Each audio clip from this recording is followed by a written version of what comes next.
Hello friends, मैं प्रमोद यादव आपके सामने प्रेजेंट कर रहा हूँ ऑलराउंडर क्लासेस। कल हमने फ्रेंच रेवोल्यूशन का फर्स्ट पार्ट पढ़ा। मैं ज्यूम कर रहा हूँ आपने वीडियो देख रखी होगी, और नहीं देखी है तो यहाँ पे आई बटन और डिस्क्रिप्शन में फर्स्ट पार्ट दे रखा है, पहले प्लीज उसे देखिए, तभी आपको फ्रेंच रेवोल्यूशन का बैकग्राउंड समझ आएगा। तो आज हम पढ़ेंगे कि फ्रेंच रेवोल्यूशन स्टार्ट होने के बाद क्या हुआ। हमने पिछली वीडियो में फ्रेंच रेवोल्यूशन का बैकग्राउंड जान लिया, ये जान लिया कि फ्रेंच रेवोल्यूशन कैसे स्टार्ट हुआ। फ्रेंच रेवोल्यूशन फ्रेंच रेवोल्यूशन तभी क्यों स्टार्ट हुआ?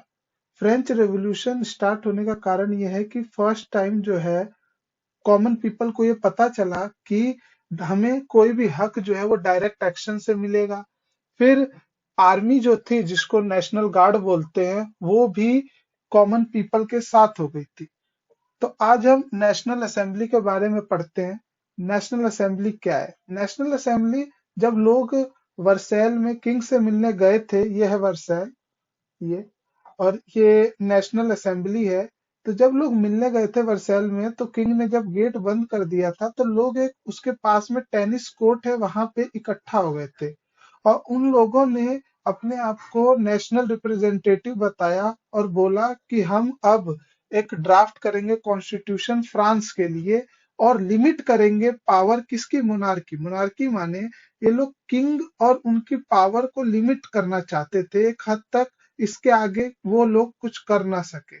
अब हम पहले देखते हैं कि उन्होंने जो कॉन्स्टिट्यूशन बनाया, जिसे न्यू कॉन्स्टिट्यूशन ऑफ 1791 बोलते हैं, उसके क्या क्या पॉइंट है। तो हम पहले जान लेते हैं उनके four main point. First point है कॉन्स्टिट्यूशनल मोनार्की। वो चाहते थे कि जो किंग है वो इस सिस्टम का सबसे बड़ा हेड हो, लेकिन एक रबर स्टैंप रहे।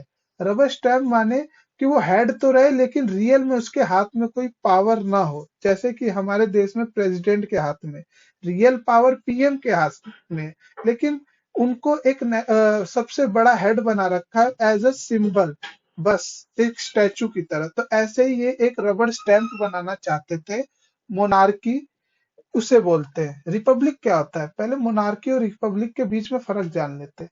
मोनार्की वो देश होता है जिसका जो सबसे बड़ा हेड होता है वो राजा या रानी होता है, और रिपब्लिक, रिपब्लिक वो कंट्री होती है जो जिस देश का सबसे बड़ा हेड एक पीपल के थ्रू इलेक्ट होकर आया हो, उसे हम रिपब्लिक कहते हैं। जैसे हमारे देश में भी जो प्रेसिडेंट है वो पीपल के थ्रू इलेक्ट होता है। वो अलग बात है कि डायरेक्टली नहीं होता, इनडायरेक्टली होता है। हम अपने रिप्रेजेंटेटिव को चुनते हैं, और हमारे रिप्रेजेंटेटिव जो है एमएलए एमपी, वो प्रेसिडेंट को चुनते हैं।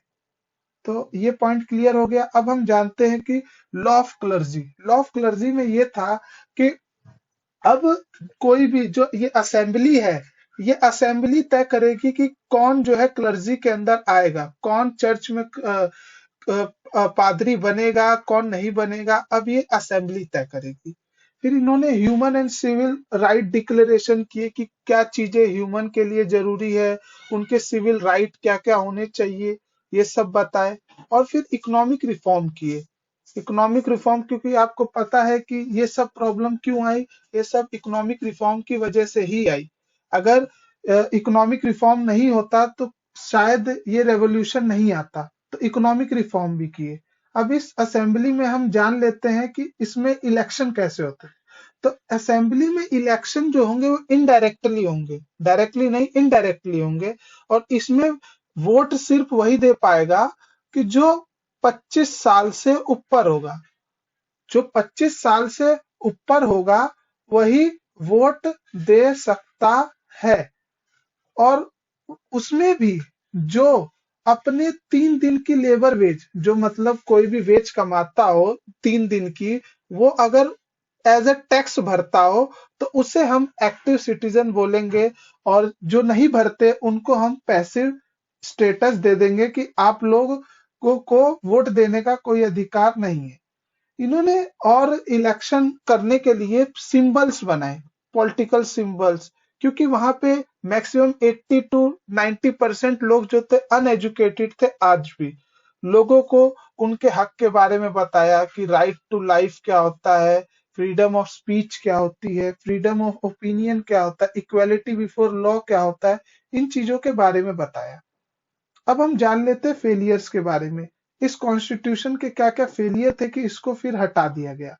हुआ ये कि इस कॉन्स्टिट्यूशन के अंदर हमने पाया कि किंग का जो है इसके अंदर कोई किंग जो है वो साथ नहीं दे रहा था। हुआ एक इंसिडेंट हुआ, क्योंकि किंग को पता था कि अगर मैं इस सिस्टम में रहूंगा तो मेरे साइन की बहुत वैल्यू है, कोई भी चीज पास होगी तो मेरे थ्रू ही होगी। तो इसलिए उन्होंने सोचा कि अगर मैं यहाँ रहूंगा ही नहीं तो ये सिस्टम फेल हो जाएगा। तो उन्होंने सोचा, जो उनका ससुराल था ऑस्ट्रिया, इन्होंने सोचा कि मैं क्यों ना ऑस्ट्रिया भाग जाऊं। तो ये एक इंसिडेंट हुआ, ये ऑस्ट्रिया भाग रहे थे और जैसे ही पहुंचने वाले थे, बॉर्डर पे पहुंचने ही वाले थे, पारी करने वाले थे, तभी जो आर्मी जो असेंबली के साथ मिल गई थी उनको पकड़ लिया। अब पकड़ लिया और उनको बहुत मारा, मारते मारते पेरिस लेकर आए। अब पेरिस लेकर आए, अब इससे क्या हुआ कि लोगों को समझ आया कि किंग का जो है हमारे पे विश्वास नहीं है और इसकी वजह से हमारा सिस्टम जो है वो फेल हो रहा है। अब इंटरनल क्राइसिस भी स्टार्ट हो गए। इंटरनल क्राइसिस क्या हुआ कि जो पादरी वगैरह थे उन्होंने बोलने लगे कि हमको कैसे चुन लोगे, हम हम लोग भगवान के बंदे हैं। तो इस वजह से भी इंटरनल क्राइसिस स्टार्ट हो गए। और जो इकोनॉमिक रिफॉर्म हुए उसकी वजह से जो वहां के कैपिटलिस्ट क्लास थे, जितने पूंजीवर्ता लोग थे, वो लोग भी, जो बिजनेस क्लास लोग थे, वो लोग भी गुस्सा हो गए। अब ये हुआ handling foreign invasion. Foreign invasion में क्या हुआ कि जब इन्होंने जो लुइस 16 है उनको पकड़ लिया था, तो जो ऑस्ट्रिया के राजा थे वो प्रुशिया प्रुशिया के साथ मिलके इनके खिलाफ वॉर छेड़ दी थी। तो ये भी प्रॉब्लम थी। तो इन प्रॉब्लम के चक्कर में इन्होंने सोचा कि एक न्यू कॉन्स्टिट्यूशन बनाया जाए।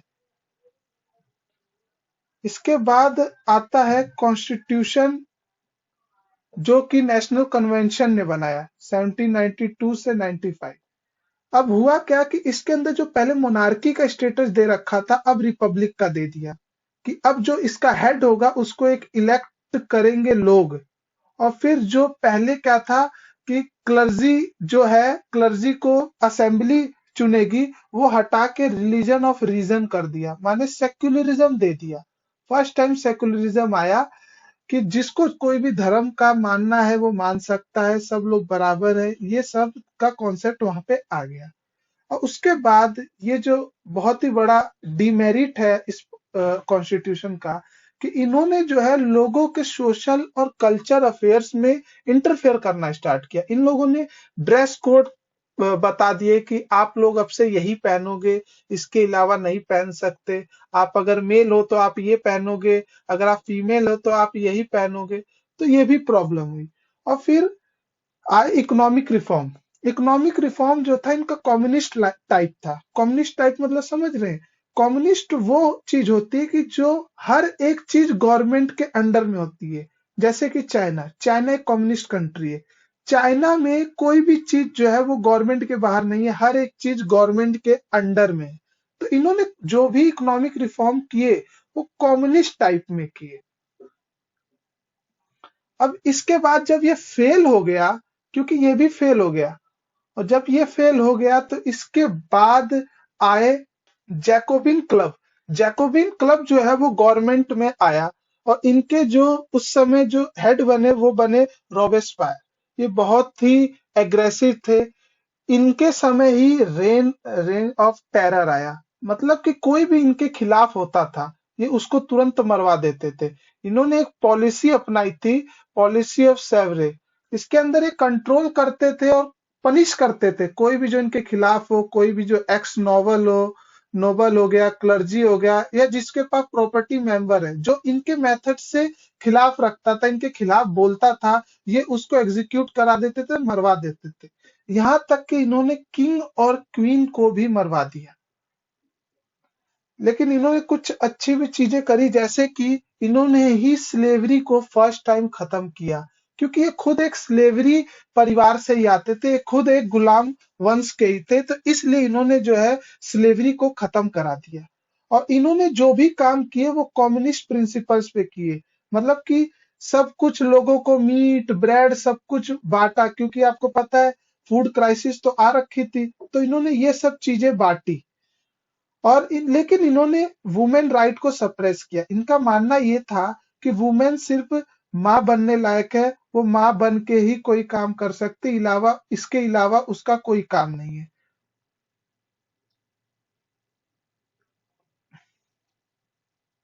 अब आते हैं, अब इनको 94 में एग्जीक्यूट डेथ सेंटेंस दे दिया वहां की सुप्रीम कोर्ट ने।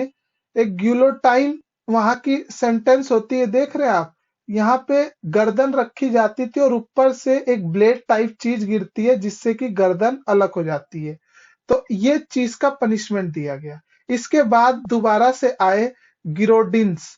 ये भी ऐसे ही थे, इन्हीं के जैसे थे। इनके समय को व्हाइट टेरर बोला जाता था। ये भी ऐसे ही लोगों को एग्जीक्यूट कराते थे जो कि इनके खिलाफ बोलते थे। अब इसके बाद जैकोबिन क्लब जो है वो फॉल हो गया, गिर गया। इसके बाद आए डायरेक्टरी रूल। जो डायरेक्टरी रूल था ये उनके जैकोबिन क्लब के गिरने के बाद जो वहां के वेल्दियर मिडिल क्लास लोग थे उन्होंने संभाला। और इन्होंने सबसे पहले ये किया कि जो डिक्टेटरशिप आ गई थी इनके समय, जो इतने बुरे हाल चल रहे थे एक सिंगल बंदे पे की वजह से, रॉबेस्पायर हो गए, ये सिंगल थे, अकेले ही डिसीजन लेते थे। तो इस वजह से इन्होंने क्या किया, अब अपॉइंट किया एक डायरेक्टरी जिसके अंदर 5 मेंबर होंगे, 5 मेंबर। और इन्होंने जो है उस समय दो काउंसिल बनाए, जैसे कि आज हमारे यहाँ एक लोअर हाउस है अपर हाउस है, ऐसे ही वहां पर भी इन्होंने जो है दो लेजिस्लेटिव काउंसिल बनवाए। और इन्होंने जो वोट है वो डिनाई कर दिया जिसके पास प्रॉपर्टी नहीं है। अगर किसी के पास प्रॉपर्टी नहीं है तो वो वोट नहीं दे सकता।